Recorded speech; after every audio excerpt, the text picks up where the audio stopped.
Hello everybody, welcome back. Today as well we have got you another video. In this video I'll show you how you can log in a Facebook without password. But before that, please do make sure to like our video, subscribe our channel, and yes, without any further delay, we're simply gonna go ahead step into our video. For the matter, you're gonna go ahead first access your Facebook app. So let's go ahead open our Facebook app. And so I'm logged in. I did not have to add my password, right? Because I have saved my login information here in this device. I'm going to go to my profile.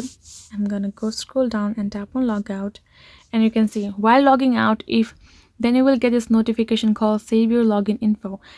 They will save the login info for your account, so you won't need it to enter it next time you log in.